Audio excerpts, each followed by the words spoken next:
পূর্ব বর্ধমানের মঙ্গলকোট বিধানসভার বিজেপি প্রার্থী ভূমিপুত্র শিশির ঘোষের প্রচারে জোর কদমে চলছে জনসংযোগ। প্রতিদিন কর্মী সভা থেকে শুরু করে ডোর টু ডোর প্রচারে মানুষের কাছে পৌঁছে যাচ্ছেন তিনি। আজ সারাদিন প্রার্থীর সঙ্গে ছিল আশ্বাস বাংলা। দেখার চেষ্টা করেছি ঠিক কিভাবে চলছে তার প্রচার অভিযান। মঙ্গলকোটের খেরুয়া, আটখোলা, উত্তর ব্রহ্মপুর, লক্ষ্মীপুর, পিন্ডিয়া, শ্যামবাজার, আটকুলা, বেলডা ও বৈচিগ্রাম এই সমস্ত এলাকাকে বিজেপির শক্ত ঘাঁটি বলেই মনে করা হয়। তাই সকাল থেকে খেরুয়ার কানাই মাঝির নেতৃত্বে ধর্মরাজ মন্দিরে পুজো দিয়ে শুরু হয় দিনের সংযোগ কর্মসূচি।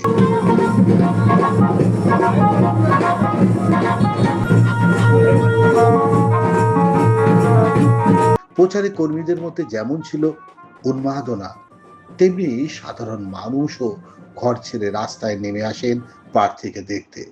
কখনো হাত জোর করে নমস্কার, কখনো প্রবীণদের পায়ে হাত দিয়ে আশীর্বাদ নিতে দেখা গেল শিশির ঘোষকে। স্লোগান, ব্যান্ড পার্টি, আওয়াজ, কর্মীদের উন্মাদনায় বারবার প্রমাণ মিলছে এলাকায় প্রার্থীকে ঘিরে বাড়ছে মানুষের উৎসাহ।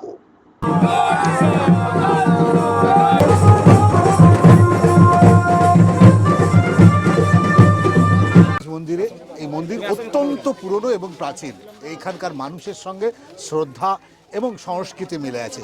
সবচেয়ে বড় কথা এই যে মঙ্গলকোট একসময় বিজেপির, একসময় না এখনো বর্তমানে বিজেপির একটা শক্ত ঘাঁটি। বহু বিজেপি কর্মী ঘর ছাড়া হতে বিগত নির্বাচনে। আজকে আপনি এখানকার প্রার্থী, একটা বড় দায়িত্ব তো থেকেই যায় তাদেরকে আবার ঘরে ফিরিয়ে আনা।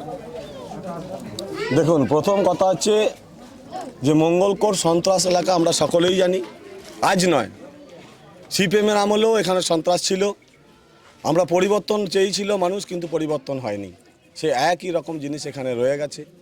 এবং এখানে যারা বিরোধী দল করে বা ভারতীয় জনতা পার্টি যারা আমরা করি, আমরা জেনেই করি যে এখানে শাসক দলের ওপর আক্রমণ আমাদের নেমে আসবে। কিন্তু আমরা নীতির জায়গায়, যেহেতু আমরা সবার আগে দেশকে জানি, দেশের জন্য আমরা রাজনীতিটা করি, তাই দেশের স্বার্থে যত বলিদান দিতে হোক, যত ঘরছাড়া হতে হোক। আজকে দেখুন এই নির্বাচনের প্রাককালের সময় 21-এ নির্বাচনের পর অনেক কার্যকর্তা ঘরছাড়া ছিল, শুধু তা নয়, তারা অনেক জায়গায় বাইরে সেটেল হয়ে গিয়েছিল এবং তারা সেখানে কাজে যুক্ত হয়েছিল।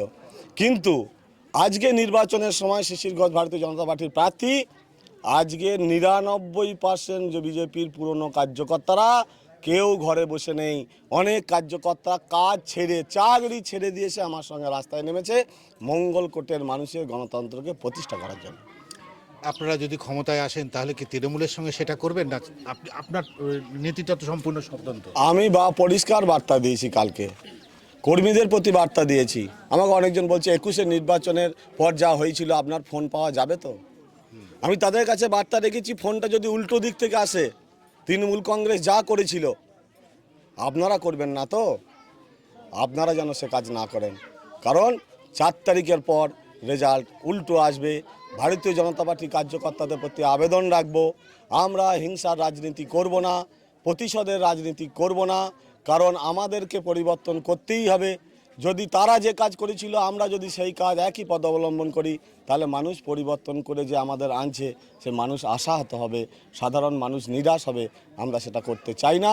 11 নির্বাচনে সিপিএমকে তাই তৃণমূল এনেছিল, তৃণমূল মানুষের কথা রাখতে পারেনি। আমিও কর্মীদের কাছে সে বার্তা রাখবো, আমরা যেন কথা রাখি, মানুষ যেন আমাদের প্রতি বিশ্বাস এবং আস্থা রাখে। একদম মাটির মানুষ, পূর্ব বর্ধমান জানেন শস্য ভাণ্ডার, সেই শস্য ভাণ্ডারের কৃষক পরিবারের একজন নেতা দাঁড়িয়েছেন, কৃষিজীবী মানুষের পাশে দাঁড়াবে এমনটা আশ্বাস। আজ সারাদিন আশ্বাস বাংলা থাকবে তার সাথে। তিনি কিভাবে জনসংযোগ করছে। এলাকায় প্রার্থীকে ঘিরে বাড়ছে উৎসাহ। প্রতিটি গ্রামে পায়ে হেঁটে মানুষের সঙ্গে সরাসরি সংযোগের চেষ্টা করেন তিনি। এরপর ধান্যরুখি গ্রামে বিজেপি কর্মী চূড়াদের বাড়িতে কিছুক্ষণ বিশ্রাম নেন প্রার্থী। সেখানে কর্মীদের সঙ্গে মধ্যাহ্ন ভোজন সারেন।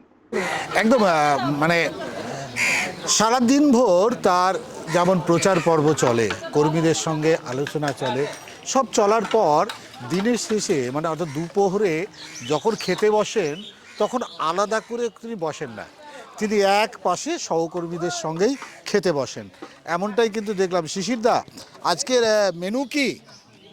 পটল আলু সয়াবিন তরকারি আর ডাল, কলাইয়ের ডাল আর চাটনি। এই গরমে এই মেনু নাকি আলাদা করে? না না, আলাদা কোনো মেনু দরকার নেই। গ্রামের গরিব মানুষ তারাই আমার বন্ধু, তাদের যা জুটবে আমারও তাই জুটবে। আচ্ছা, এই যে আপনি দেখলাম যে সাধারণত পার্সিরা একটু আলাদা আবডালে একটু স্পেশাল খাবার খায়, একদম কর্মীদের সঙ্গে বসে খাওয়ার, এটা কি আলাদা? না, এটা আমার শিশির ঘোষের এটা আলাদা। এটা শুধু শিশির ঘোষের শুধু নির্বাচনের জন্য নয়, ছোট থেকেই সবার সঙ্গে একসাথে একরকম থাকা, একরকম খাওয়া, এটাই আমার রীতি। আপনারা তো আছেন, শিশিরবাবুর এই যে একজন নেতার এই সুলভটাকে আপনারা কিভাবে দেখছেন? এটা ভালো চোখেই দেখি, সঠিক। কারণ কাজটা সারাদিন, আরো- হ্যাঁ, কারণ হচ্ছে গিয়ে দেখুন, আমরা সকলেই সকাল 8টা থেকে প্রোগ্রাম শুরু করে সকলের সাথেই এতক্ষণ পর্যন্ত ছিলাম।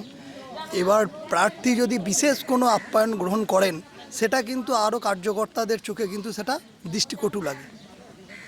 এবং আমাদের ভারতীয় জনতা পার্টির একটা আদর্শই আছে যে সকলের সঙ্গে একই সঙ্গে খাওয়া শোয়া, এই বিষয়গুলো আছে। মধ্যাহ্নভোজনের পর জনসংযোগে বেরিয়ে পড়েন শিশির ঘোষ। আটকুলা বেলগা হয়ে বৈচি পর্যন্ত পায়ে হেঁটে প্রচার চালান তিনি। শেষে কর্মী প্রদীপ ভট্টাচার্যের সহযোগিতায় অনুষ্ঠিত হয় সান্ধ্যকালীন কর্মী সভা। পুলিশ প্রশাসনবৃন্দ এবং দূর থেকে আমাদের বক্তব্য শুনছেন, ভিন্ন রাজনৈতিক মতাদর্শে বিশ্বাসী সিপিএম, কংগ্রেস এবং তৃণমূল কংগ্রেসের বন্ধুগণ, সকলকে জানাই এই মঙ্গলকোট বিধানসভা নির্বাচন ক্ষেত্রে ভারতীয় জনতা পার্টির প্রার্থী হিসাবে আপনাদের যথাযোগ্য স্থানে প্রণাম, নমস্কার, ভালোবাসা। ভারতীয় জনতা পার্টির প্রার্থী নরেন্দ্র মোদীজির হাতকে শক্ত করবার জন্য, বাংলায় ডবল ইঞ্জিন সরকারকে আনবার জন্য আমরাও সেই প্রার্থীকে জেতানোর আহ্বান নিয়ে আপনাদের কাছে এসেছি।